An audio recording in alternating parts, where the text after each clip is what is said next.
Duar! Jupiter kena gempuran benda angkasa lagi tuh. Bukan main. Raksasa gas ini merupakan planet terbesar di tata surya, 318 kali lebih besar dari Bumi dan 2,5 kali lebih besar dari planet lain di seantero tata surya kita. Tapi masih ada satu lagi, kalau ukurannya terus membesar, lama-lama Jupiter malah akan menyusut. Jadi sederhananya, saat bobotnya makin melar, si raksasa gas akan memadat sampai akhirnya menarik dirinya sendiri. Para ilmuwan menyatakan kalau massa Jupiter mencapai 4 kali lebih berat dari sekarang, ukurannya kemungkinan besar akan sama. Planet terengebut di tata surya kita ini berotasi pada porosnya selama 10 jam, serta paling sering digempur oleh objek lain dari luar angkasa. Fenomena ini terdeteksi oleh astronom amatir yang mengamati Jupiter setelah mereka melihat sejumlah kilatan misterius di permukaannya. Lalu, efek dari tabrakan tersebut akan menimbulkan kilatan. Di antara semua planet di tata surya kita, Jupiter memang paling sering jadi target gempuran asteroid.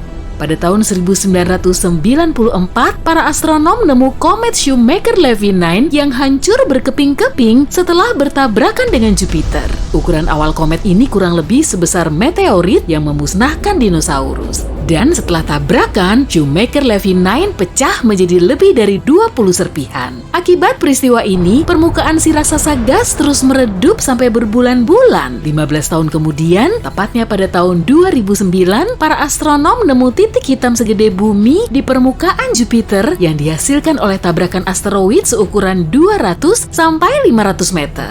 Salah satu asteroid terbesar yang pernah menghantam bumi jatuh di kawasan Tunguska, Rusia pada tahun 1908. Tabrakan ini menyebabkan ledakan besar, tapi kita nggak pernah tahu persis lokasi kawahnya. Memangnya kenapa sih Jupiter terus-terusan diburu banyak objek ruang angkasa? Asteroid dan komet yang melintasi bumi dan Jupiter melaju pada kecepatan yang hampir sama. Kepadatan objek luar angkasa yang saling berinteraksi juga hampir sama, tapi penampangnya sangat berlainan. Diameter Jupiter 11 kali lebih besar dari bumi, sehingga penampangnya juga 125 kali lebih besar. Semakin berat bobotnya, semakin kuat juga gaya gravitasinya. Akibatnya, sejumlah objek luar angkasa akan tertarik ke arahnya. Medan gravitasi bumi lebih lemah dari Jupiter. Kalau di dekat planet kita ada objek yang melintas dengan kecepatan maksimal 35.888 km per jam, gravitasi bumi akan menariknya. Kalau asteroid dan komet sih biasanya lebih ngebut lagi. Nah, kemudian Jupiter akan menarik sebagian besar komet dan asteroid yang melintas. Kalau bumi kita dihujani asteroid besar sesering Jupiter, kemungkinan kita akan ribuan kali lebih sering mengalami kepunahan massal. Pada tahun 2020, para ilmuwan mendeteksi asteroid unik pertama di orbit Venus. Asteroid ini kurang lebih seukuran gunung kecil dan banyak mengandung mineral yang bisa kita temui di batuan bumi. Mereka meyakini temuan tersebut bisa dijadikan petunjuk untuk menyingkap serangkaian asteroid jumbo yang muncul pada awal terbentuknya tata surya. Tapi nggak cuma itu aja, permukaan Venus diterpa angin kencang yang bisa mendorong awan dan badai ke sekitarnya dengan kecepatan 354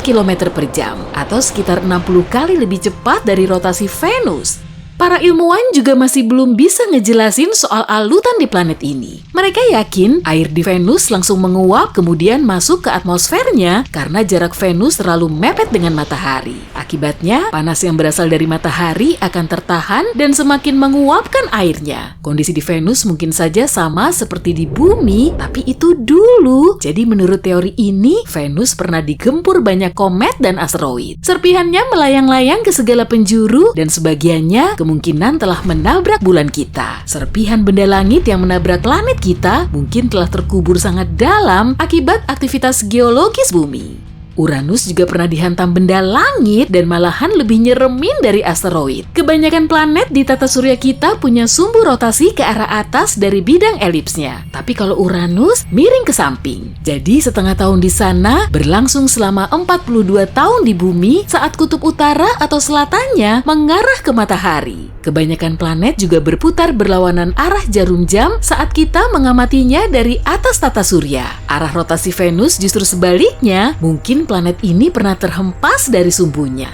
Jutaan tahun silam, Uranus juga mungkin telah bertabrakan dengan objek luar angkasa lain. Saat tata surya kita masih sangat muda, konfigurasi orbit Saturnus dan Jupiter kemungkinan pernah berpotongan, gaya gravitasi keduanya kemudian menciptakan momentum orbit lalu memindahkannya ke Uranus hingga akhirnya menghempaskannya dari sumbu semula. Jutaan asteroid mengorbit matahari dan cuma sebagian kecilnya yang melintasi bumi. Jadi bisa dibilang gak ada benda angkasa membahayakan yang suka mampir ke planet kita. Rencananya, manusia akan terbang ke Mars pada tahun 2030. Semoga aja planet merah itu gak akan disinggahi objek luar angkasa lain yang lebih besar. Jutaan asteroid mengorbit matahari dan tidak begitu banyak yang melewati bumi dari waktu ke waktu. Jadi tidak ada benda angkasa yang berbahaya yang mampir ke bumi. Rencana kita mengunjungi Mars pada tahun 2030 dan para ilmuwan berharap Mars tidak akan menjadi target dari beberapa badan ruang angkasa yang lebih besar. Kawah baru terbentuk di permukaan Mars setiap 1 atau 2 hari dan diameternya bisa mencapai 4 meter. Maka kemungkinan kawah ini telah terbentuk oleh objek luar angkasa seukuran bola sepak. Karena atmosfer Mars lebih tipis dari bumi, asteroid kecil jadi lebih gampang masuk. Sebagian besar belahan utara Mars terdiri dari dataran rendah berkontur rata, sedangkan bagian selatannya lebih tinggi, dipenuhi kawah dan bagian dalamnya mengandung sejumlah logam langka. Menurut salah satu teori, hal ini disebabkan oleh objek langit besar yang bertabrakan dengan Mars, lalu menghancurkan sebagian belahan utaranya. Serpihan dari asteroid tersebut mengelilingi planet ini dan kemudian menyatu menjadi 2 satelit kecil yang mengorbit Mars.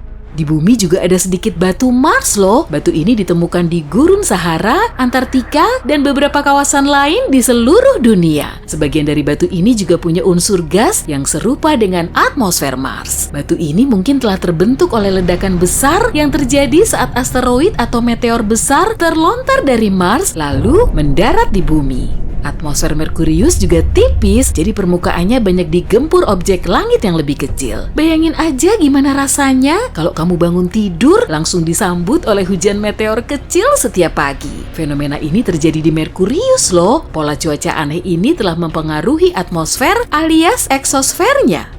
Merkurius sangat padat dan bobot inti besinya 2/3 kali dari total masanya. Para ilmuwan memperkirakan massa Merkurius pernah lebih besar dari itu, tapi karena sering terjadi tabrakan, permukaannya jadi semakin hancur. Merkurius terus-terusan dibombardir oleh batu dari ruang angkasa yang meninggalkan bekas kawah. Dataran di permukaannya terbentuk oleh lava vulkanik yang meluap ke permukaan, kemudian menjadi kering dan keras. Banyak sekali kawah yang mengandung lava vulkanik, jadi kemungkinan di Merkurius ada banyak gunung berapi. Sejumlah asteroid aneh juga telah ditemukan di dekat Neptunus. Ukurannya bervariasi, ada yang sebesar kota metropolitan, ada juga yang sekecil kerikil. Asteroid ini diduga berasal dari kelompok asteroid yang disebut Sabu Kuiper yang membuat cincin jauh di luar Neptunus. Tapi, asteroid baru ini memiliki warna yang berbeda dari Sabu Kuiper. Lokasinya sangat jauh dari matahari, sehingga permukaannya datar. Tapi warnanya mirip dengan asteroid yang terpapar matahari di sekitar Jupiter. Seperti seluruh planet lainnya, Neptunus mendapat panas dari matahari. Tapi ada yang misterius di dalam planet ini karena suhunya ternyata lebih ngebul dari yang seharusnya. Hal ini memengaruhi cuacanya dan Neptunus punya cuaca paling aneh di seluruh tata surya. Badai besar, angin kencang gila-gilaan, awan tipis yang terus berubah. Ada bintik-bintik gelap di atmosfernya yang selalu timbul dan menghilang. Kita menerima sinar matahari 1000 kali lebih banyak dari Neptunus. Raksasa gas seperti Saturnus dan Jupiter dapat melindungi planet kita dari asteroid. Tanpa planet raksasa ini, hantaman besar yang menghasilkan banyak serpihan pembentuk bulan dan planet lain akan sering terjadi. Ada asteroid besar yang menuju Saturnus yang bisa saja cuma numpang lewat pada tahun 2031. Ukurannya 10 kali lebih besar dari asteroid yang memusnahkan dinosaurus.